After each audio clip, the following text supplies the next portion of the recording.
Hello and welcome into the Knicks-Verse, the very first recap of the 2024-2025 season. The New York Knicks went up to Boston on ring night, and they got their bells rung by the Boston Celtics. It was an annihilation, 132-109. It was not even as close as that, honestly, in that second half. The Celtics were just unbelievable tonight. Unbelievable. They could not miss, but the Knicks couldn't miss either. But the major difference in this game was the three-point shooting and the perimeter defense. But sometimes I got to say, there were some moments there where the Knicks played good perimeter defense. McCall was all over Jason Tatum for many times, and he still buried it.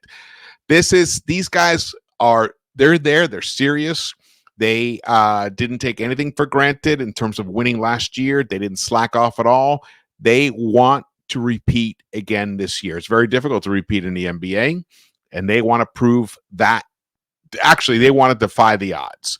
And the Knicks are considered to be the second best team in the Eastern Conference. So for this to happen right here is a pretty big statement, I got to say. I'm thoroughly impressed by the Celtics.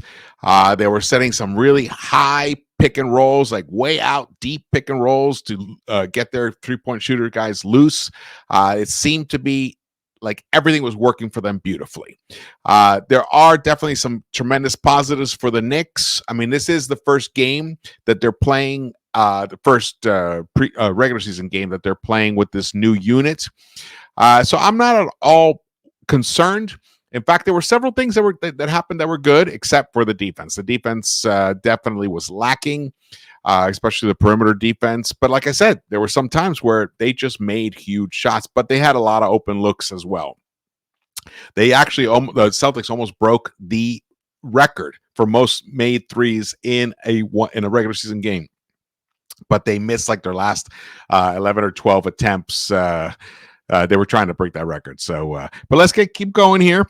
One thing I will say, if this seems a little different tonight, the look and vibe of this, I was having problems with my Streamlabs, which is the app that I use to record most of my videos. I don't know what's happened. Last night I recorded beautifully, and then I turned it on, and it did a forced upgrade, which it does that all the time. You can't stop it, and then just didn't work. So I have to do some investigation on that. But we got this going for you right now. And I will say this, though. Nothing about this game changes my feelings that I put forth in the season preview video that I put out late last night, very early this morning for most of you out in the East Coast. I do believe that the Knicks do have the ingredients to win it all. But this is the team they're going to have to get through. This is it. It sucks that they had to play them first in the game one before they could actually start getting into any kind of a groove. But in some ways, it's fantastic because it exposes all basically the issues that this team is going to face this season. So in that way, it was a positive thing. Let's see if I can get this going to move towards. Here we go. So I tweeted this out during the third quarter. About a little under 4 minutes left in the third quarter. This Celtics versus Knicks game may be the starkest example of why a team needs to make their threes at a high volume. The three-point shooting. The Knicks were 6 of 17. They shot 35.3%. Not good, but not atrocious either. But look at Boston. They shot almost 59% from the three-point line at this point in the game. At some points, they reached 60%. So they connected on 24 of 41. So they attempted 41 three-point shots right there. That's incredible. That's 24 three-point shots more than the Knicks. So more than double the amount of attempts, and they were hitting them at an incredibly high clip. And that's easily where you can see why they won. Because look at the Knicks. The Knicks actually were out shooting the Celtics overall in the game. 58.8%, almost 59% for them, and almost 58% for Boston overall. So we were killing them inside the arc, but they were completely annihilating us beyond the arc. That's it. The Knicks have to become an excellent three-point shooting team at a high volume.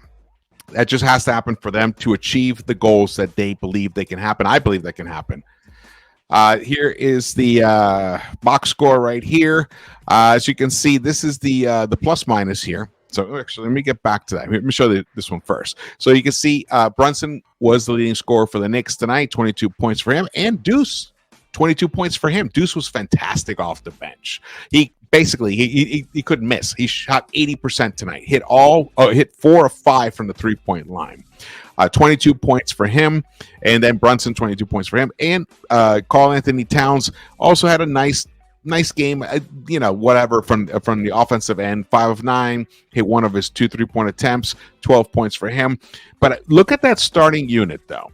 Not enough 3-point shots attempted for that unit. Now, shout out to the Celtics. Their game plan was fantastic on the 3-point line. They were constantly crowding shooters, forcing them to drive, not giving them easy looks. And that's something that this team, the Knicks, are going to have to adjust to, because I think that's probably something that every team in the NBA is going to attempt to do to all the other teams. You cannot let teams get clean looks from the 3-point line anymore. There's too many great 3-point shooters. That's the way the game has trended into that direction. There's too many. I mean, they're just experts at it. So if you give them space, they're going to nail it. Look, they almost shot 58% overall. So it's crazy. Positives here are Mikal Bridges. He got off to a terrible start. I think it was 0 of 5 in the beginning of this game, but did recover in the second. I think he scored all these points, 16 points in the second half. They were 7 of 13. He was 7 of 13 overall. He finally hit 2 3-pointers in the second half. But man, did he get cooked on the defensive end by Jason Tatum. The other thing that is concerning here, though, is OG Anunoby. He was only 1 of 7 overall, missed all 4 of his 3-point attempts. 4 points for him. Did pick up 5 rebounds and got 3 assists. Cat picked up 7 rebounds himself with 3 assists. But I'll tell you this, man. And Josh Hart also, who had barely scored at all in the preseason. He came through tonight with 12 points himself, but it's just not enough shot attempts, not enough 3-point shot attempts tonight from the starting unit. The second unit, some other positives here. Campaign did very well, 11 points for him, 5 of 10. Though defensively, I think he's got some bad habits. He gave the baseline to Hauser on a play on the left side, and Hauser, instead of like getting in front of him and forcing Hauser to go around him, he basically let him have the baseline, just drove, laid it up. I mean, no resistance. I think he was expecting someone to roll over and maybe block the shot or take a charge, but that's something they got to communicate then. So that was a big mistake there, but that's little nitpicking. Couple of things interesting too, that Pacome Dadier got on the court tonight. That is huge, and I believe that's really only because of the injuries to the second unit that the Knicks sustained with Precious Achiuwa and Landry Shamet. Dadier played 13 minutes tonight. A lot of that was garbage time as well, but he was in the first half. So that shows that it wasn't just because it was garbage time. He got in the first half.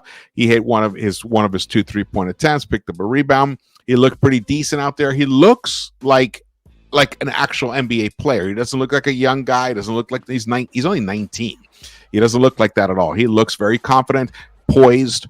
I like him a lot. I think this guy could be an interesting situation here. He probably will get some more looks, at least depending on who the Knicks end up bringing in.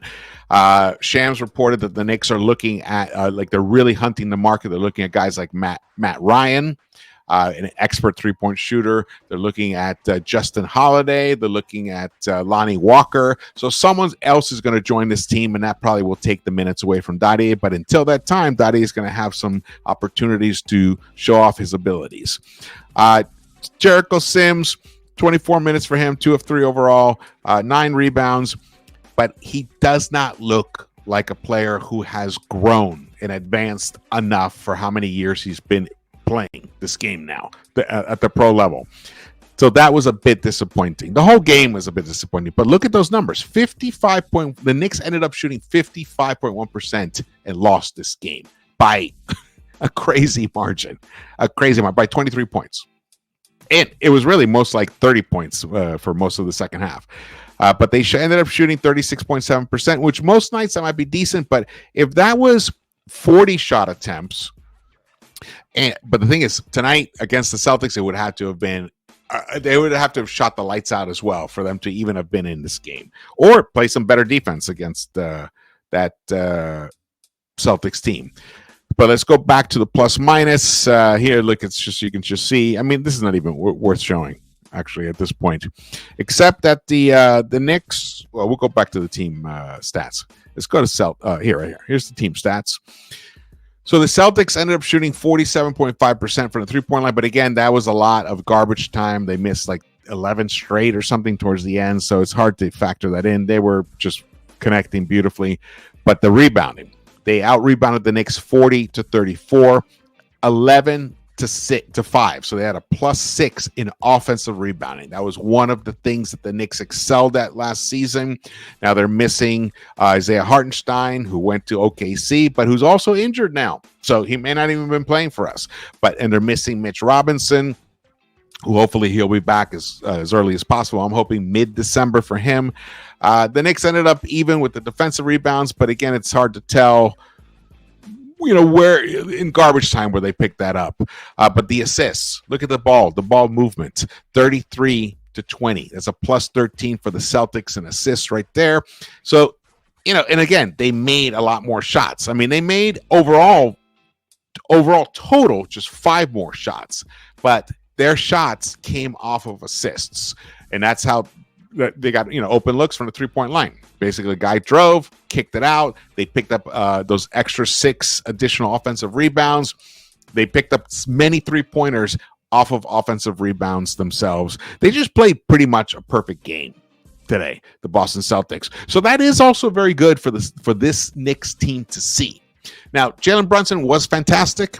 He didn't miss. I think he made 7 or 8 of his first shots, and Towns looked good as well.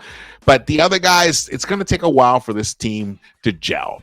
This 2 brand new starters to this squad, and the bench, the second unit is depleted. So they're working with a handicap right now per se. But if there's a coach in the NBA who can figure it out, how to maximize the squad he has, it's Tom Thibodeau. I believe he's going to work it out. I'm not panicking at all.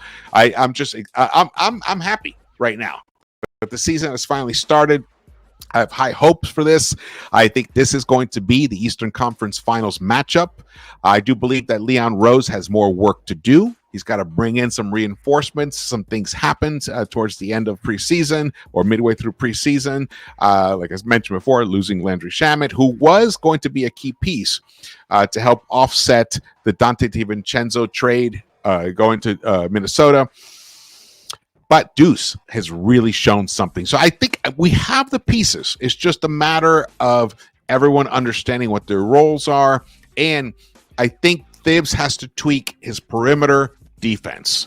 They've got to come out a little further, and they've got to challenge those shooters a little more. Even if you pick up the foul at this point, right now is the time to do it. Work it all out. Find out what you can get away with.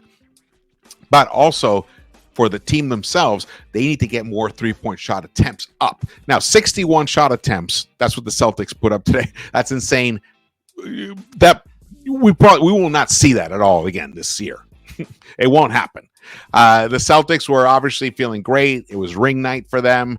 They came out on the court, and of course they have things to prove because of what happened with the Olympics. Jaylen Brown wasn't even on the squad, and Jason Tatum barely even played. So they have things to prove, and that's coming off of an NBA championship season. So I'm sure they feel, slighted, and they showed it today and took it all out on the New York Knicks. What else is there to show here? Points in the paint. Nothing else is really that important here. Again, I wish I could show you some highlights and stuff, but I'm limited with the situation here. As you can see, the largest lead the Celtics had was 35 points. 35. The Knicks once had a 1-point lead in the very, very beginning of this game. What else do I have here? I think that's pretty much it. Where are the Celtics? Oh, here's the Celtics numbers. Look at this. Jason Tatum, 14 of 18. He hit 8 of 11 three-point attempts. That's insanity. And picked up 10 assists. You know, he had a double-double that way. He could. I mean, if there were more rebounds to get, he might have ended up with the double-double. But this man was just outstanding today. Drew Holiday, 7 of 9. Look, that starting unit was just outstanding. Derek White, 8 of 13, 6 of 10 from the three-point line for him. Jaylen Brown, 5 of 9 from the three-point line for him. 23 points in 30 minutes. Al Horford, 11 points for him. 3 of 5 from the three-point line. It's amazing how he's been able to. Al Horford has been able to maintain his high level of play as he keeps getting older.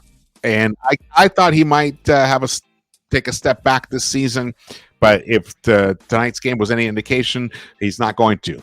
But we'll see. It's a long season. It's a very, very long season. So I'm not that concerned. I mean, Pritchard was 1 of 10. That is concerning for them. But that second unit of theirs didn't do anything compared to the Knicks' second unit. We definitely won those battles. I thought for a minute there the Knicks got off to a terrible start in the first quarter. They still shot well, but just defensively, Boston led them by 19 points by the end of that first quarter. But the Knicks were able to kind of stop the bleeding. The second quarter, they ended up tying the Celtics in the second quarter, 31-31. I thought, you know what, maybe they can build on this, but no. That second half, Celtics came out and just that first unit kept doing what they had done in that first quarter and just rolled over the Knicks. That's what we have right here. This is what we have. Now, don't fret. It's, I mentioned before, I am a Mets fan, huge Mets fan. I don't put out videos about the Mets. I don't know baseball as well as I know basketball. Though I loved it. I played it as a kid and everything. Love the sport. But the Mets got off to a terrible start, 0-5. And they ended up just 2 games away from the World Series. So, no need to fret here. Got a long way to go. Long, long runway before this team needs to take off. Now, did I like seeing this? No one did. You want to start off with a win, put basically that doubt in Celtics' minds about themselves and let them know that the Knicks are here. But I'll tell you this. They know the Knicks are here. They know. So that's probably why they came out with the ferocity that they did today. They didn't want to even let the Knicks think that they have a chance. Smart play, smart move. But this is not at all indicative of what's going to end up happening throughout this season. Now, the Knicks may end up in the Eastern Conference Finals against the Celtics. And it's going to be a battle. The Celtics still may end up being the better team. We will see. But I do believe that these two are the teams that are going to be standing at the end of this Eastern Conference playoffs. All right. Thank you so much for watching this. Hopefully I can fix these issues here. Again, my name is George. Welcome into the Knicks-Verse. I don't know if I introduced myself and said all that before.